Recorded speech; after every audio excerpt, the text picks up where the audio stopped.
What will be your defining moment of magnificence in our current situation? Or how will you completely muck things up? By the way, here's a bonus tip for you. You will probably muck things up before you get to the magnificent part.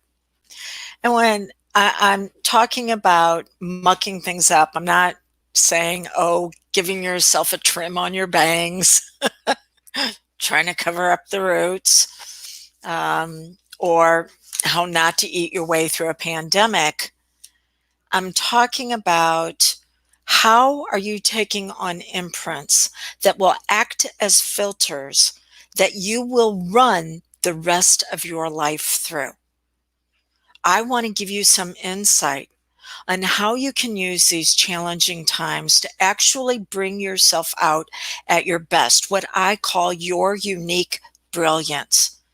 But to be able to do that, you're going to have to allow the part of you that holds pain to be activated and then give it new operating directions. I'm going to give you an example of this because I'm going to share one of my defining moments that up till this point, I really haven't let a lot of people know. So I was 25 and I had just come home from being in the hospital 2.5 days with my brand new baby. I already had a 6-year-old at home and things were not healthy there. My 6-year-old is pulling on my shirt going, "Mom, I'm really hungry." And there wasn't any food in the house because there had been a poker game that had taken place the entire time I was in the hospital giving birth. And the guys that were there had ate everything. And the partner that I was with, who was at that time undiagnosed mentally ill and self-medicating with drugs and alcohol, had cleaned out all the money we had, thinking that he'd be able to win some back during this poker game. So there was no money coming in, there was no money there, and there was no food. And I had just laid my baby down, and I've got my son pulling on me, going, "Mom, I'm really hungry." And I looked over at my husband, then husband, sitting on the couch playing video games, and I'm like, this is a really big challenge. What are we going to do? I'm panicking. And he looked at me, and keep in mind, he couldn't help me from where he was, but I didn't know it at that time. And he looked at me and he said, me and the boy did just fine while you were gone. Maybe it's you that's the problem. And maybe if you went away, we wouldn't have to deal with this.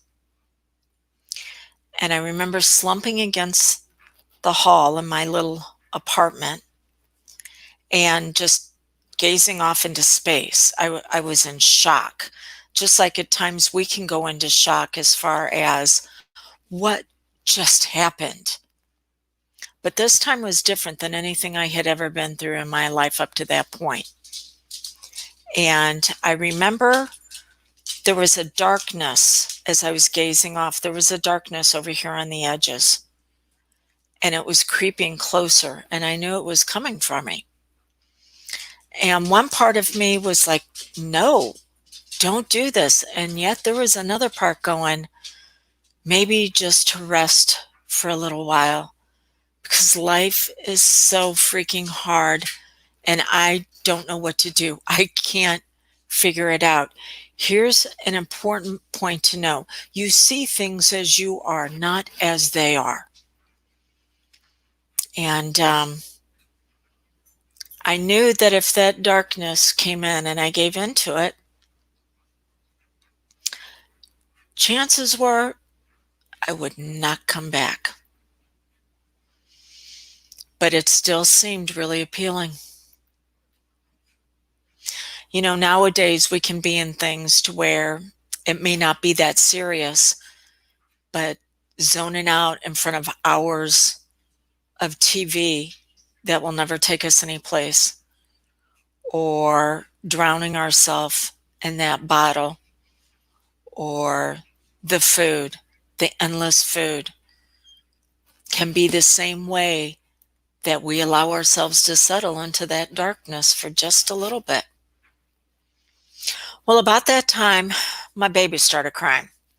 Remember, I had one who's 2.5 days old. And my 6-year-old's piping back up, "But I'm really hungry, Mom."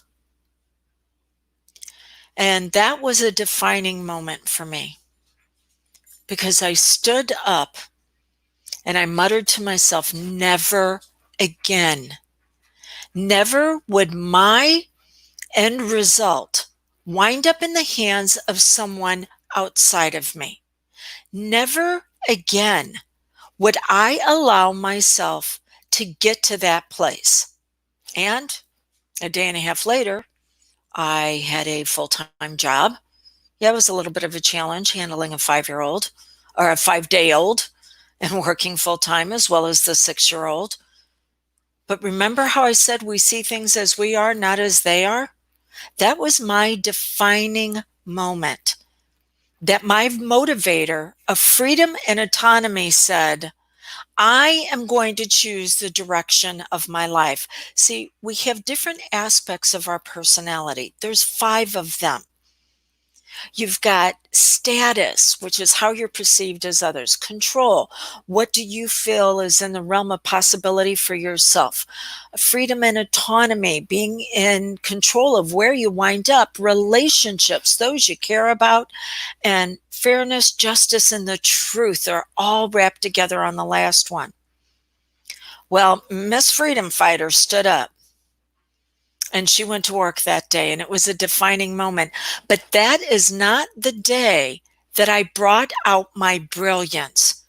In fact, that was the day that I created an imprint that I would run future experiences through that would actually hold me back for the next few years, even though it was such a powerful moment of, I am going to take control. I'm going to be in charge.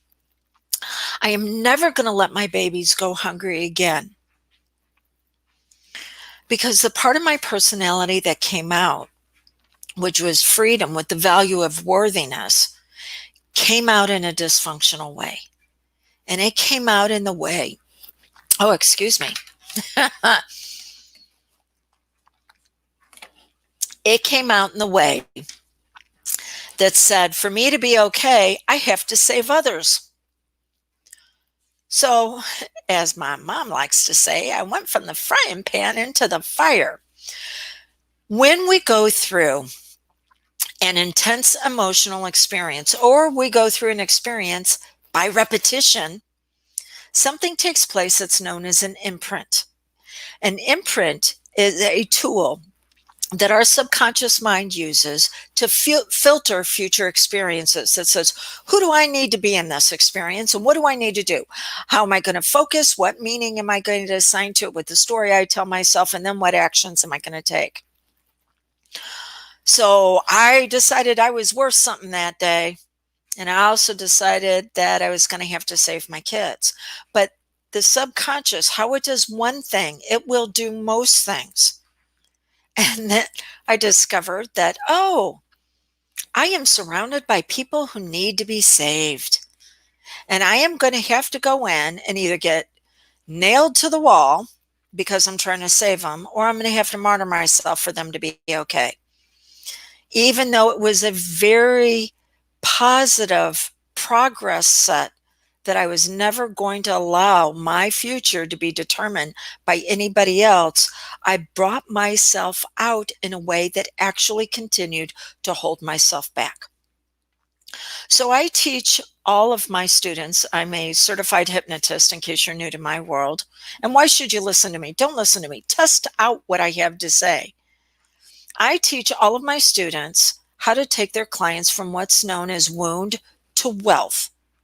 Well, to be able to do that, you need to have 3 things.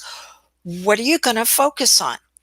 So there's a part of you that is focusing on your defining moment and moving you forward but it can still be focusing on it in a way that causes you challenges, just like me trying to save people. I had to experience what was known as transfer of authority, to where that aspect of me that was Miss Freedom Fighter learned what she really needed to fight for. And it wasn't for others, it would be to empower others. She fought for herself. Okay, so what are you going to focus on? What story are you going to tell yourself? And then what actions are you going to take? So your focus and your story actually can combine together on what we call the core four. The core four, the four areas that we all go through as we develop and mature and become wise. They have a functional side to them, and then they have a side that will hold us back. It's full of pain. So you have certainty. Certainty in a way that's going to move you forward, says if it is to be, it's up to me.